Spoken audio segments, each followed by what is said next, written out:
Suivre notre enseignement cet après-midi sur le livre de l'Apocalypse, où nous nous sommes arrêtés au chapitre 4 et plus précisément au verset 5. Apocalypse chapitre 4.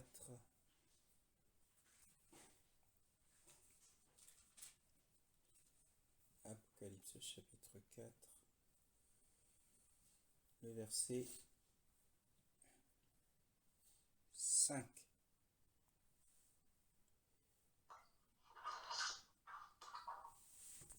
Apocalypse chapitre 4 au verset 5 nous dit: du trône sortent des éclairs, des voix et des coups de tonnerre, et devant lui brûlent 7 lampes ardentes qui sont les 7 esprits de Dieu. Amen.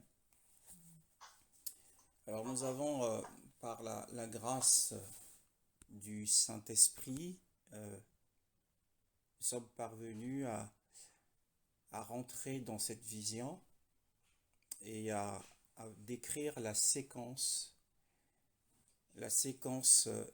du mouvement des éléments qui ont retenti à partir du trône.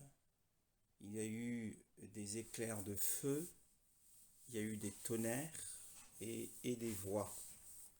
Donc en réalité, les voix qui sortaient du trône étaient soit accentuées par les éclairs de feu, soit accompagnées par des coups de tonnerre.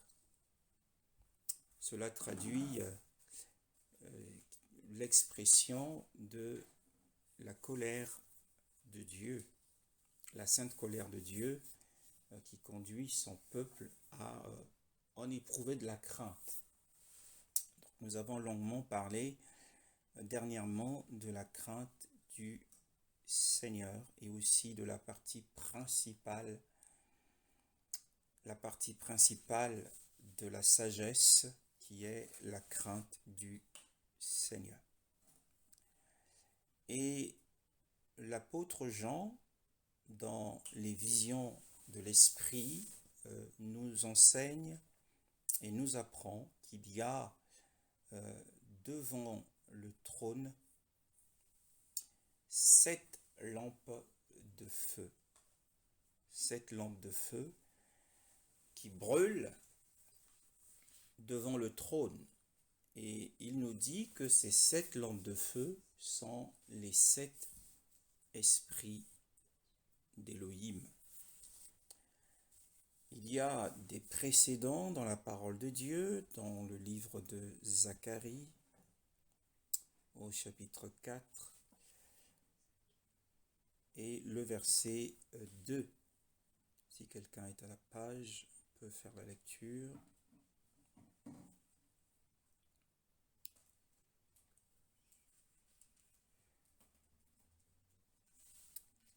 Zacharie, chapitre 4.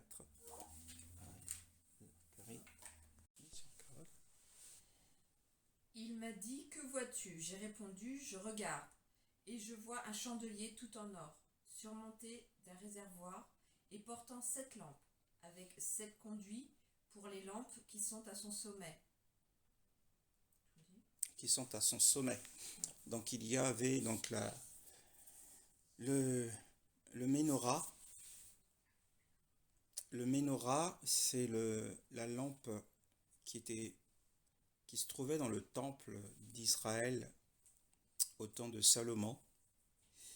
Et nous retrouvons en fait la construction du temple de Salomon ou du tabernacle dans le désert avait été fait selon le modèle qui avait été montré à Moïse sur la montagne.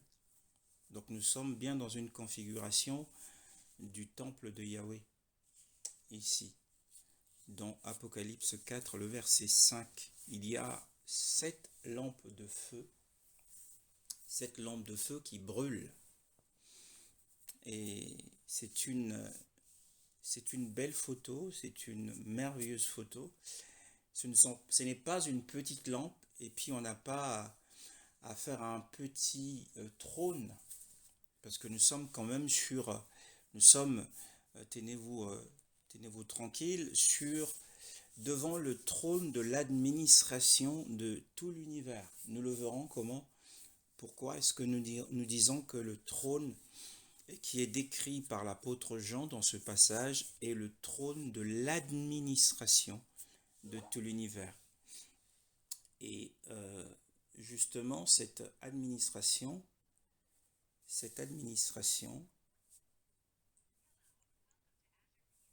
nous sommes devant le trône de l'administration de tout l'univers, et les 24 anciens, les 24 vieillards qui sont assis sur des trônes avec des couronnes, ils sont bien couronnés, donc en train d'administrer le monde.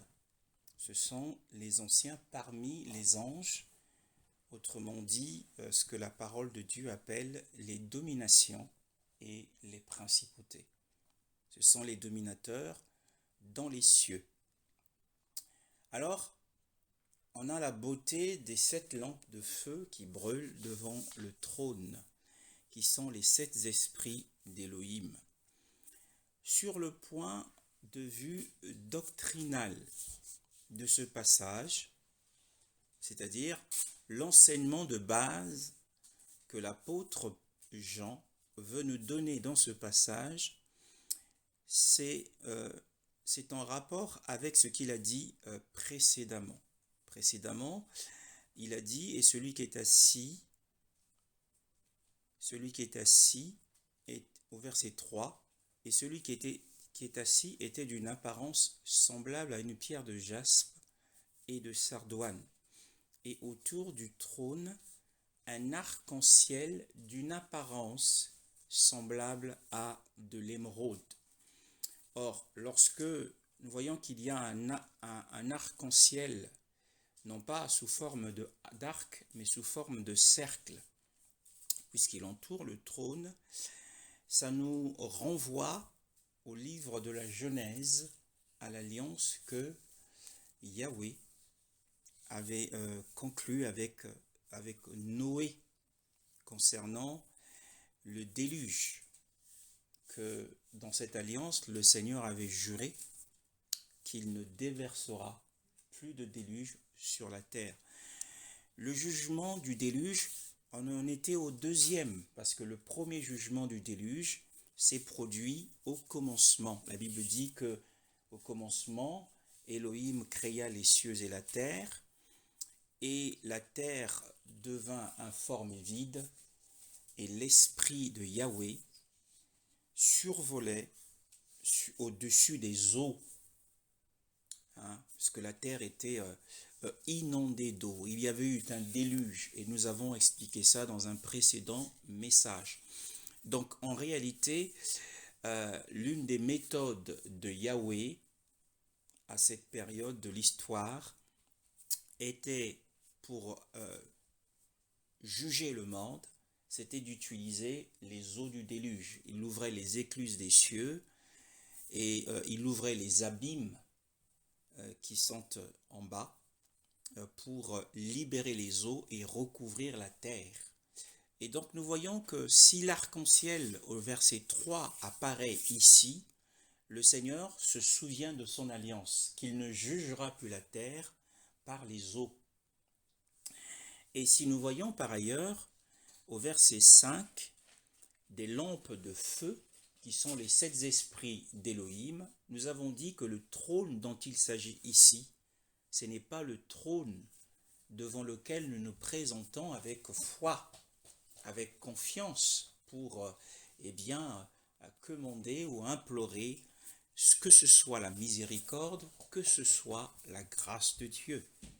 Mais c'est un trône du jugement, ce qui sous-entend que les 7 lampes de feu qui apparaissent dans la vision de l'apôtre Jean ici, ces lampes de feu sont là sur l'enseignement initial. Ces lampes de feu sont là pour apporter un jugement. Donc, nous avons 2 choses.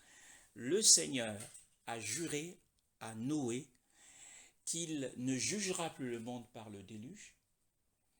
l'alliance apparaît ici, et nous avons ici 7 lampes de feu intensifiées, puisque le chiffre 7 signifie l'intensification, parce que nous le voyons aussi dans l'histoire de Daniel, ou de Shadrach, Meshach et Abednego, qui ont été jetés dans la fournaise de feu qui a été chauffée 7 fois, donc qui était d'une intensité énorme, maximale.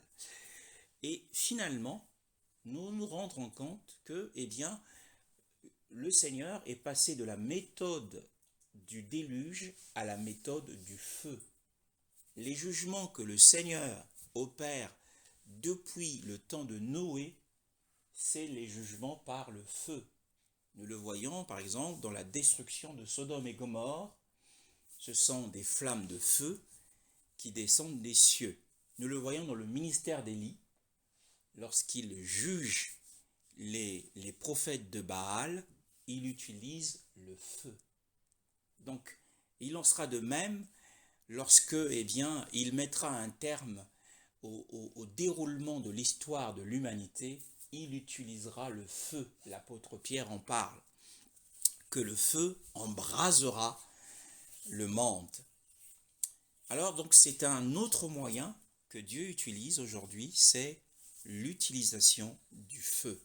Et spirituellement, lorsque nous combattons les forces ennemies, eh bien, nous devons également utiliser le feu du Saint-Esprit pour les combattre.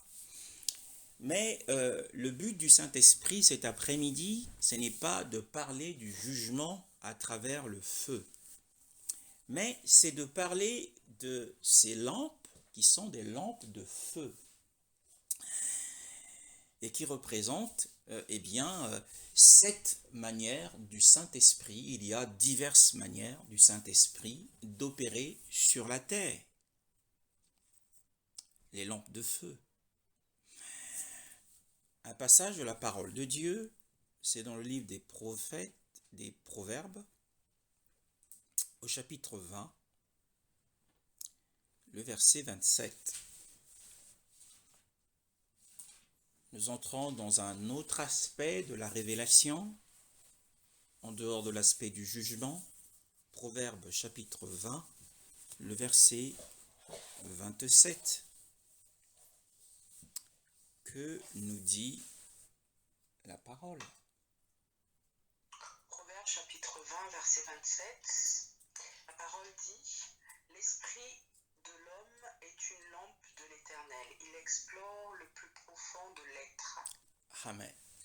Donc la parole de Dieu nous apprend ici que l'esprit de l'homme, sachant encore une fois que l'homme est composé de trois éléments, composé d'un esprit, composé d'une âme et d'un corps. Et la parole de Dieu nous apprend ici que l'esprit de l'être humain est une lampe.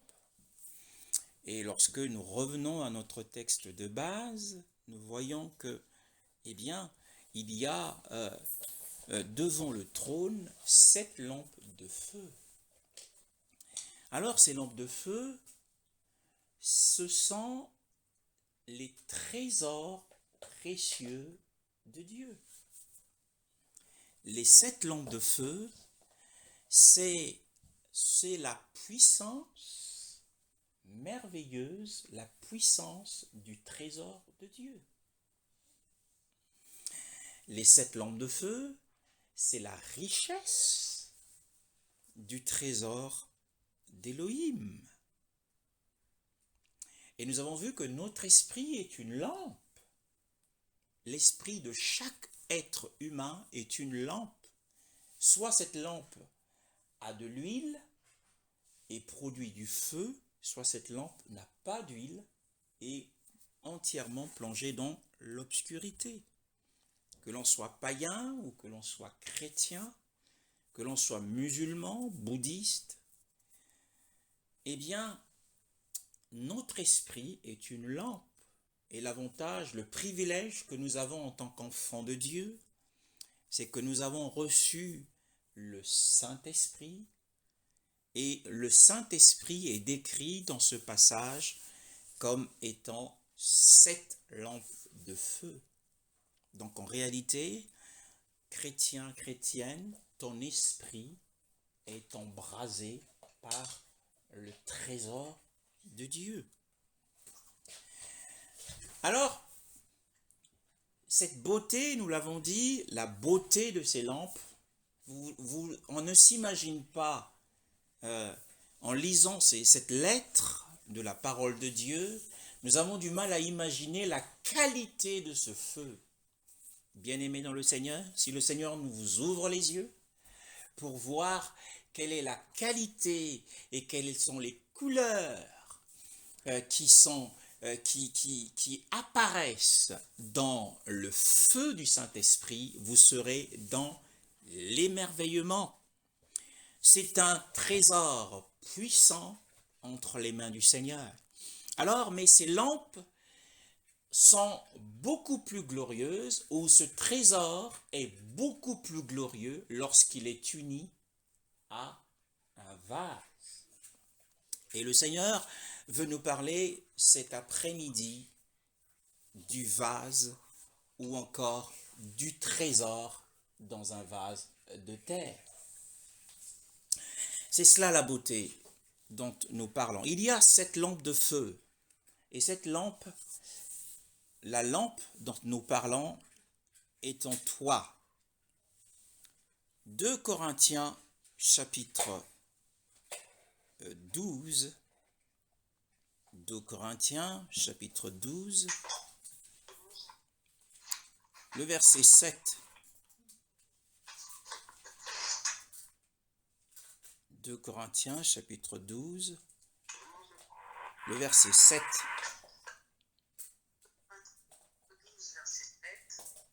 Et pour que je ne sois pas rempli d'orgueil à cause de ces règles ordinaires, j'ai reçu une écharpe dans le corps. L'ange de Satan pour me frapper et m'empêcher de m'enorgueillir. Le verset 8 et le verset 9, ma sœur. 3 fois, j'ai supplié le Seigneur de l'éloigner de moi. Et il m'a dit, ma grâce te suffit, car ma puissance s'accomplit dans la faiblesse. Aussi, je me montrerai bien plus volontiers fier de mes faiblesses, afin que la puissance de Christ repose sur moi. Amen. L'apôtre Paul, nous avons ici la description d'une situation que l'apôtre Paul a connue. Après avoir été favorisé par le Seigneur, honoré par le Seigneur, de 2 expériences merveilleuses. La première, c'est qu'il avait été admis hors de son corps, sans doute, dans le 3e ciel, le ciel de gloire. Et la deuxième expérience, c'est qu'il l'a visité, ensuite il a été appelé par le Seigneur à visiter le paradis qui est dans le cœur de la terre. Après avoir entendu des paroles merveilleuses, ineffables, il explique au verset 7, « Et de peur que je ne m'élève, de peur que je ne devienne orgueilleux, puisque l'orgueil, encore une fois, nous devons le savoir, l'orgueil est naturellement dans le cœur de tout homme. Dans le cœur de tout homme, il y a de l'orgueil. Souvenons-nous que lorsque nous pointons du doigt un frère ou une sœur en le traitant d'orgueilleux, souvenons-nous que nous sommes orgueilleux. Le Seigneur a dit, ne jugez point, de peur que vous ne soyez jugés vous-même.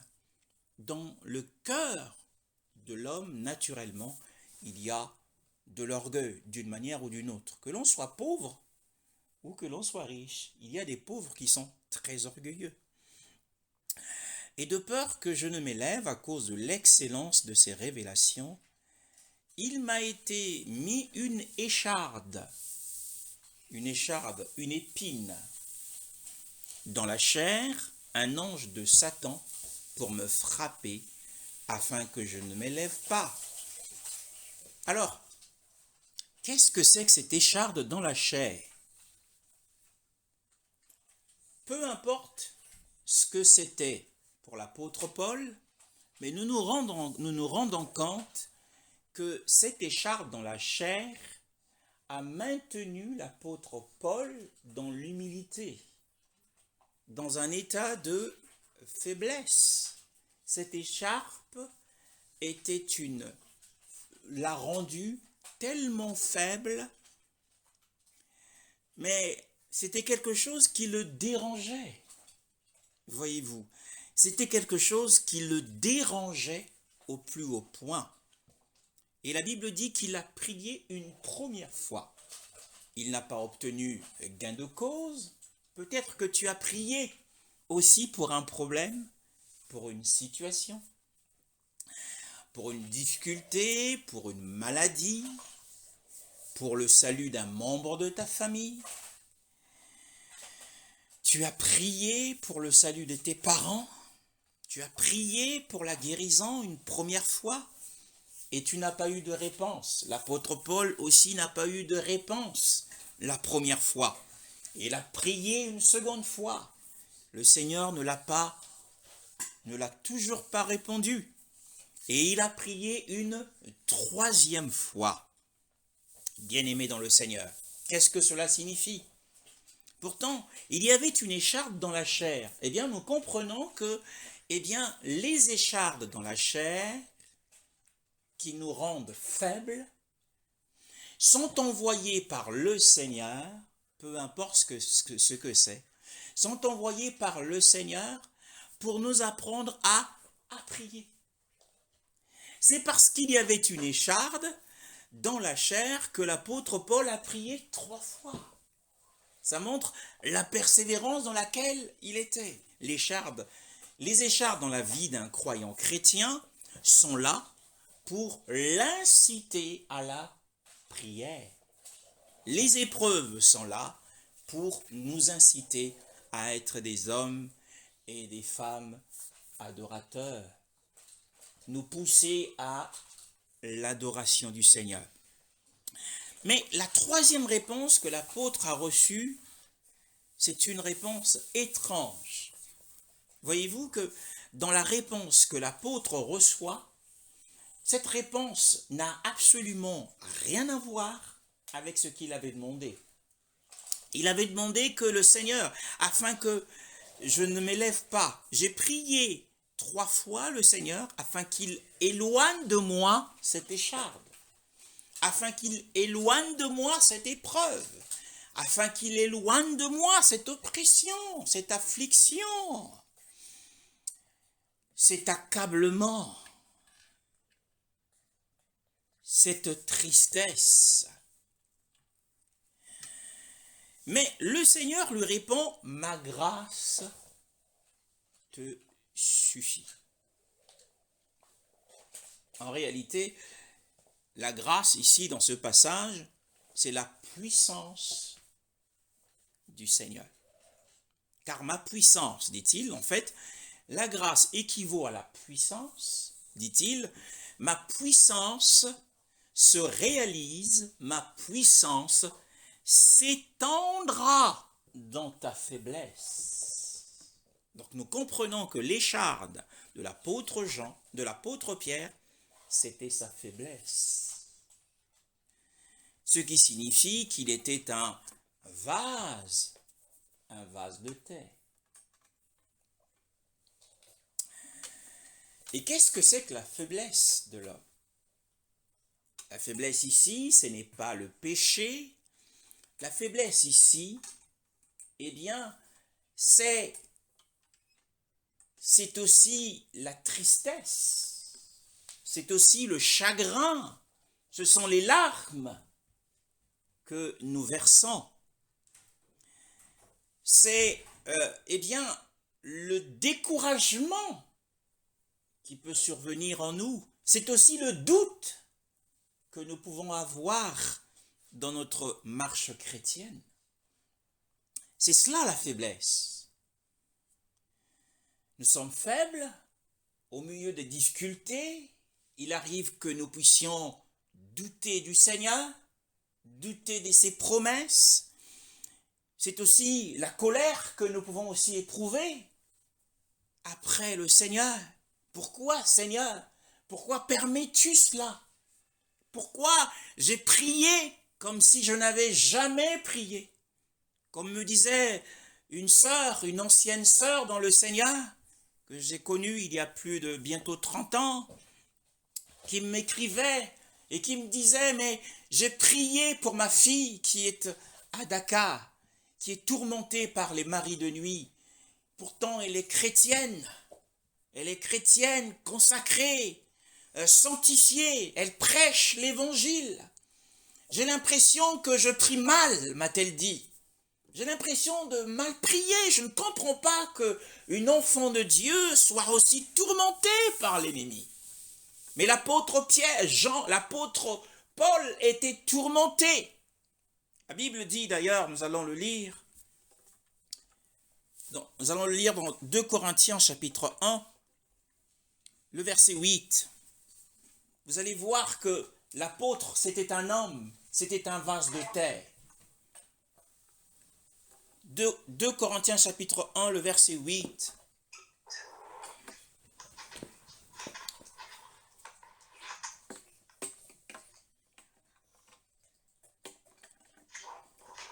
2 Corinthiens chapitre 1, le verset 8. 2 Corinthiens chapitre 1, verset 8.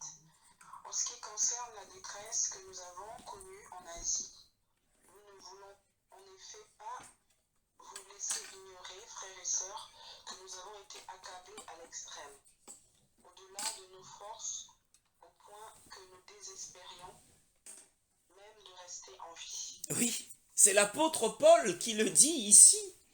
Il dit qu'il avait perdu l'espoir de vivre, qu'il avait perdu l'espérance. Il était désespéré. C'est une faiblesse. Il était accablé, chargé, fatigué. Peut-être que tu es dans une situation similaire. Tu es accablé de toutes parts. Les problèmes viennent de tous côtés. Tu as prié pour ta maladie depuis des années. Et tu as comme perdu l'espérance de la guérison. Mais n'oublie pas que le Seigneur le sait. Il sait que tu es un vase de terre, c'est-à-dire un vase d'argile. Or, un vase d'argile est un vase qui n'a pas de valeur. C'est un vase qui est fragile. D'ailleurs, l'apôtre lui-même, l'apôtre Paul, le dit dans 2 Timothée chapitre 3, le verset 20, que dans une grande maison, il n'y a pas que des vases d'or et d'argent, mais il y a aussi des vases de terre. Et certains vases sont d'un usage d'honneur, sont des vases d'honneur, et d'autres sont des vases vils. Un vase de terre est un vase sans honneur, sans valeur. Alors l'apôtre Paul était dans ces problèmes-là, il a connu la tristesse. L'apôtre Paul était souvent dans le chagrin, il pleurait. C'est le sens de la vie chrétienne. Lorsque nous revenons sur le texte de 2 Corinthiens chapitre 12, le verset 8, dans le verset 7, l'apôtre dit, le verset 8, il dit, j'ai prié afin que le Seigneur éloigne de moi cette écharde, cette infirmité. Eh bien, le sens de la vie chrétienne, c'est que ce n'est pas que le Seigneur va enlever l'écharde de nous, l'épine de nous. Il ne le fera pas. Dans le sens où, il va faire autre chose. Il dit, ma grâce est suffisante dans ta situation. Qu'est-ce que c'est qu'une grâce suffisante? C'est simplement que le Seigneur va augmenter sa puissance. Nous avons vu que ce sont des lampes de feu. Les lampes de feu dont nous parlons, c'est la puissance du trésor de Dieu. Plus nous sommes faibles, plus le Seigneur va étendre sa puissance sur nous. Plus nous sommes faibles, plus le Seigneur va augmenter la grâce sur notre vie. Donc, les problèmes qui nous accablent sont là pour, inciter la grâce de Dieu, la puissance de Dieu, la puissance du trésor de Dieu, qui est le feu du Saint-Esprit qui représente sa gloire, à pouvoir nous submerger, nous couvrir, éclipser notre faiblesse. Regardons un passage de la parole de Dieu, toujours concernant l'apôtre Paul, dans 2 Corinthiens chapitre 6, le verset 10. Que nous dit la parole de Dieu? Au verset 10 du chapitre 6 de 2 Corinthiens. 2 Corinthiens chapitre 6, le verset 10. Parce que nous avons compris que l'apôtre a prié, mais il n'a pas eu de réponse comme il le souhaitait. Le Seigneur ne l'a pas répondu comme il l'avait voulu. 2 Corinthiens 6, le verset 10. 2 Corinthiens 6, verset 10. Comme attristés et pourtant nous sommes toujours joyeux, comme pauvres et pourtant nous en enrichissons beaucoup, comme n'ayant rien alors que nous possédons tout. Amen. Nous voyons qu'il y a un paradoxe ici, c'est le paradoxe de la vie chrétienne. Celui qui était triste, c'est le vase de terre. Mais celui qui était joyeux, c'est la puissance du trésor de Dieu dans son esprit qui le rendait joyeux dans sa tristesse. Lorsque nous éprouvons de la tristesse, ou bien lorsque nous sommes dans la déception, n'ayons pas honte.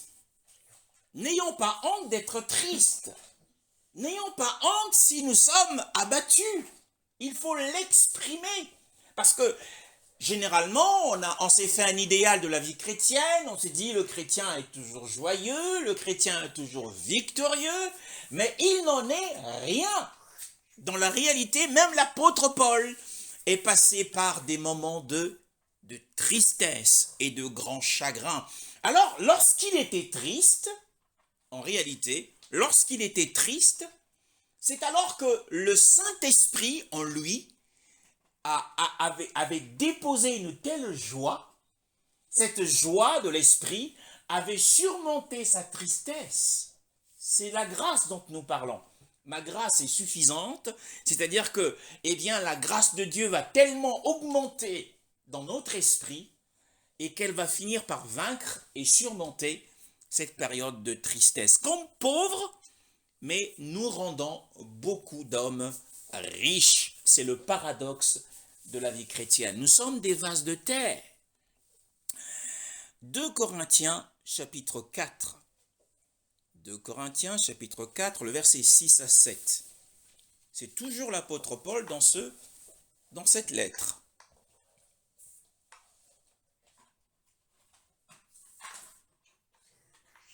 2 Corinthiens chapitre 4, le verset 6 à 7.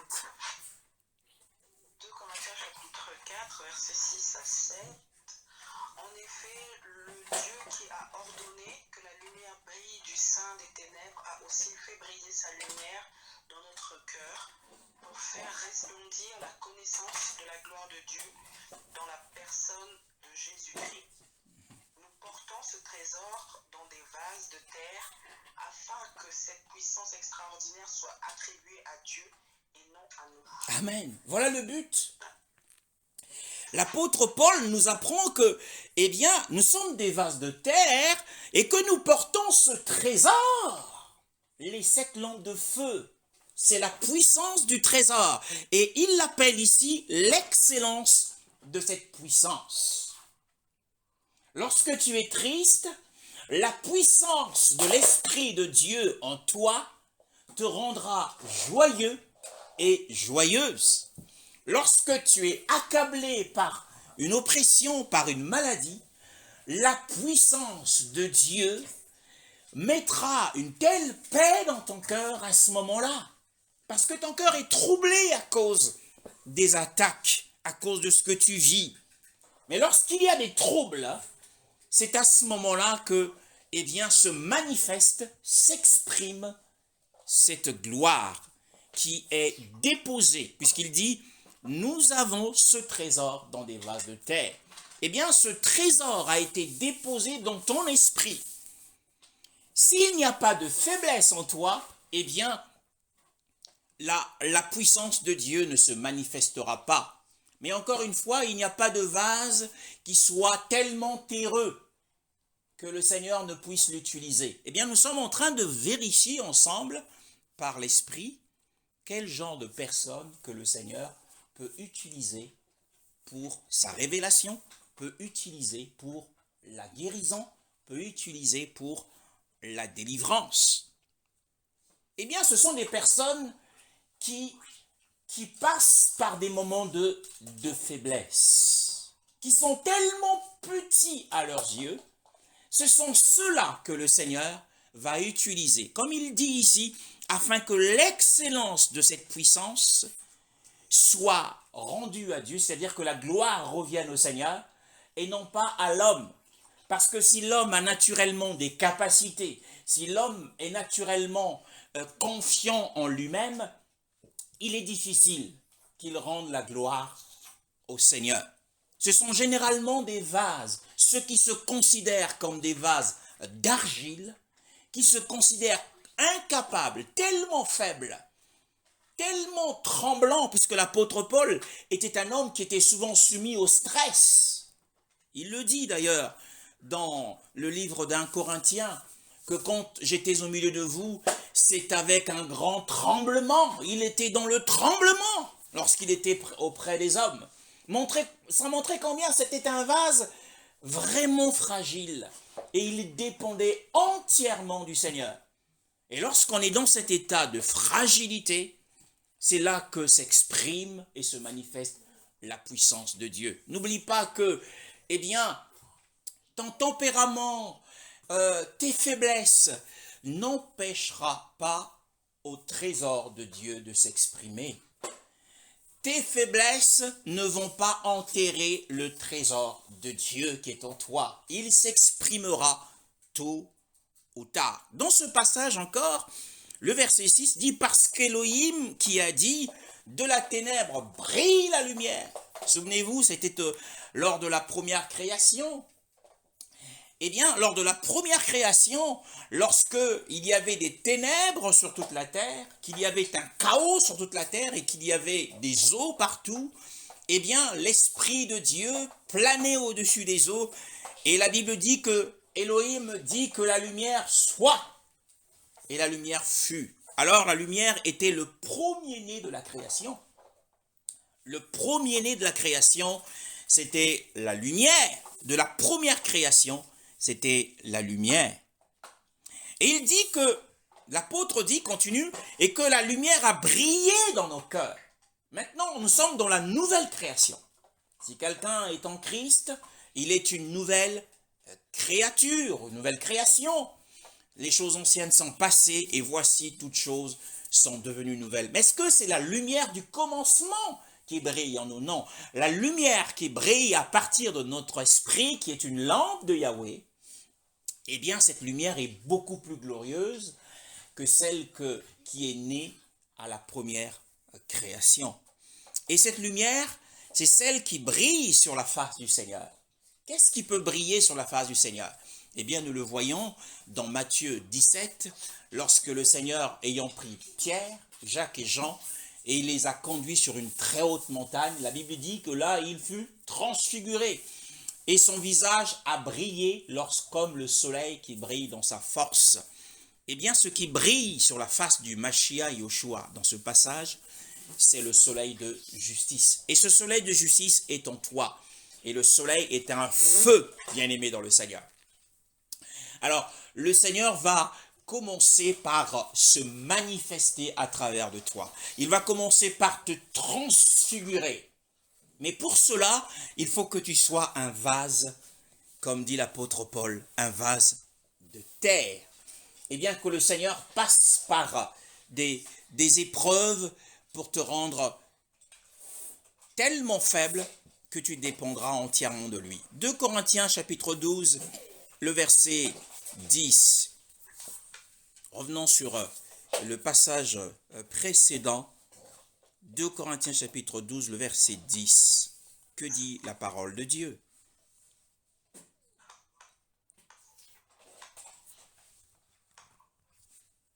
« 2 Corinthiens chapitre 12. 12, verset 10. Oui.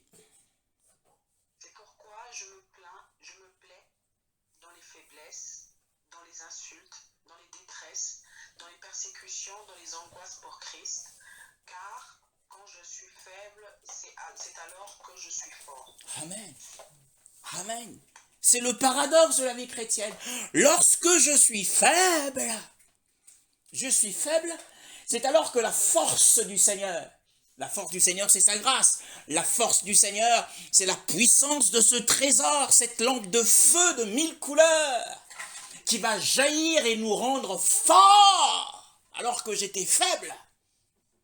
Pourquoi? Eh bien, c'est pour que toute la gloire revienne au Seigneur. Hein? C'est le paradoxe de la vie chrétienne. Donc nous voyons que tantôt avec le Seigneur, il se passe que lorsque nous lui présentons notre problème, il ne va pas éliminer le problème, il ne va pas l'écarter, mais il va faire autre chose. Il va augmenter la puissance, il va augmenter la force, il va augmenter la grâce, afin que nous soyons capables de tenir ferme dans cette épreuve.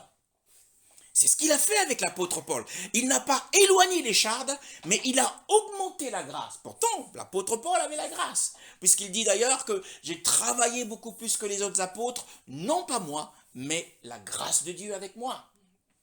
Cette grâce est une force, mais le Seigneur a augmenté sa force. Et il va augmenter la puissance de Dieu lorsque tu passeras par des échardes. Mais qu'est-ce que c'est qu'une écharde?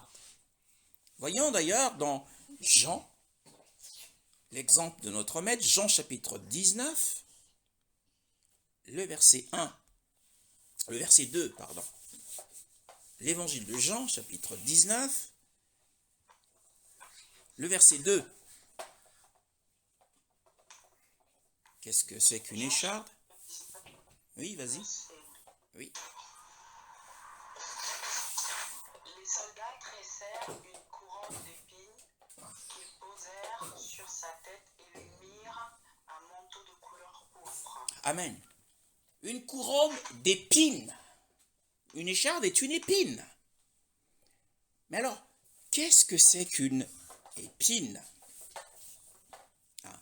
Nombre, chapitre 33, verset 55. Nombre. Dans la Torah, Nombre chapitre 33, le verset 55.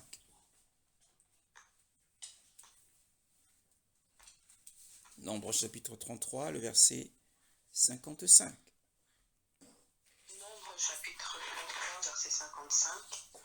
Mais si vous ne chassez pas les habitants du pays devant vous, ceux d'entre eux que vous aurez laissés deviendront des épines dans vos yeux et des pointes dans vos côtes. Ils seront vos ennemis dans le pays où vous allez vous établir. Amen. Amen. Donc nous voyons que les hommes, c'est pareil dans Josué chapitre 23, le verset 13, je lis en même temps, sachez que Yahweh, votre Elohim, ne continuera pas à déposséder ces nations en face de vous, mais elles seront pour vous un piège et un leurre, un fouet dans vos côtés et des épines dans vos yeux, jusqu'à ce que vous ayez péri au-dessus de ce bon sol que Yahweh, votre Elohim, vous a donné.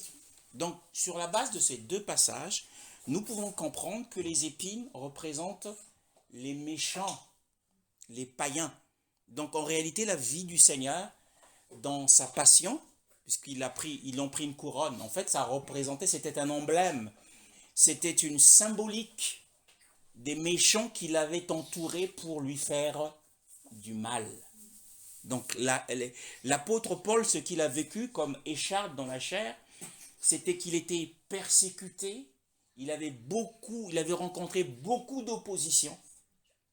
Et à chaque fois, nous l'avons vu d'ailleurs tout à l'heure dans un passage précédent, qu'il était tellement accablé par les tribulations, des problèmes sans nombre qu'il rencontrait lors de ses voyages missionnaires, que finalement il avait désespéré de conserver la vie.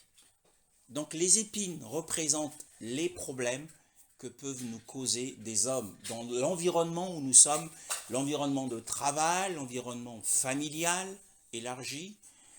Dans le monde en général, les épines, les échardes, c'est la méchanceté de l'homme en réalité d'une part, et ça peut représenter les faiblesses, la faiblesse de la nature humaine, puisqu'on est un vase de terre, et ça peut représenter aussi la malédiction, puisque dans le jugement que le Seigneur a prononcé contre Adam, il a dit que le sol te produira des épines et des ronces. Donc ça fait partie de cette malédiction.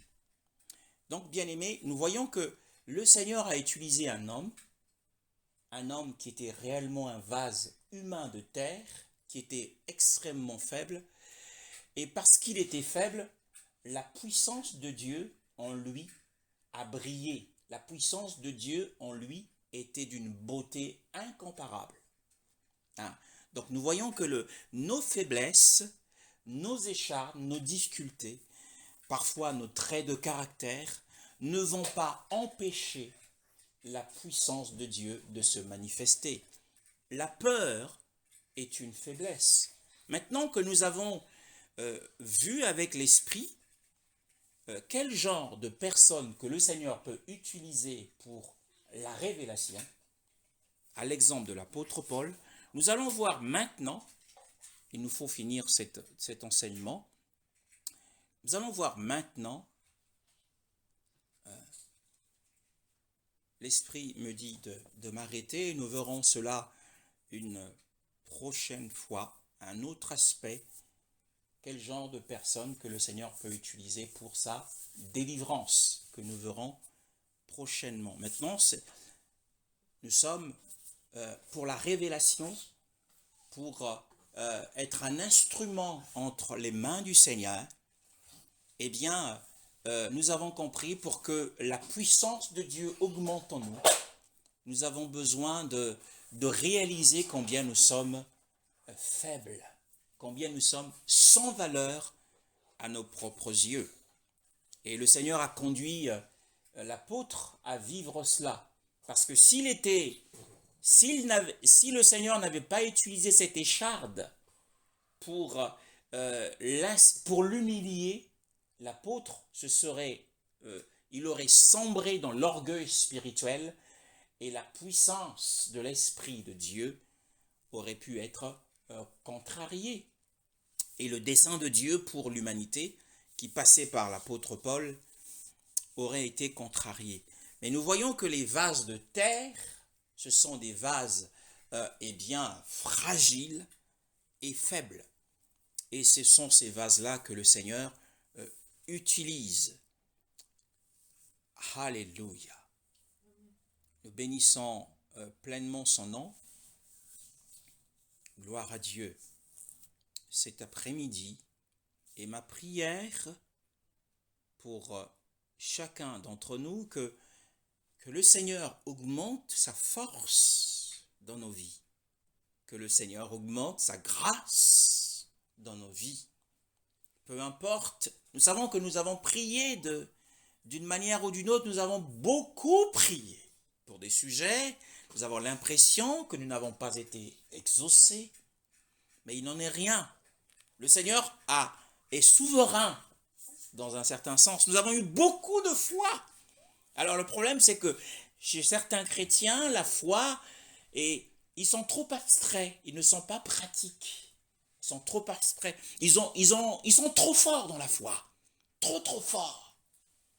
Mais il arrive que cette foi soit confrontée à des difficultés. Il faut être réaliste. Quelquefois, le Seigneur ne nous répondra pas, mais il va faire autre chose avec nous. mais il va nous garder au-dessus de cette épreuve. Il va nous garder au-dessus de cette écharpe. Soyons des hommes revenant sur terre, ne masquant pas, ne cachant pas nos faiblesses devant les autres. Si nous sommes faibles, il faut l'exprimer. Ne craignons pas que les gens disent « Ah, quel chrétien, il pleure, quel chrétien, il se plaint. » Non, c'est humain. Il y a en eux un trésor, mais c'est aussi des vases de terre. Il faut que l'on le sache. Le Seigneur n'a pas créé une nouvelle race d'anges sur la terre. Les chrétiens ne sont pas des anges, ne sont pas des types d'anges, ce sont des hommes et des femmes avec des faiblesses. Mais ils doivent le reconnaître et dépendre entièrement de la grâce de Dieu.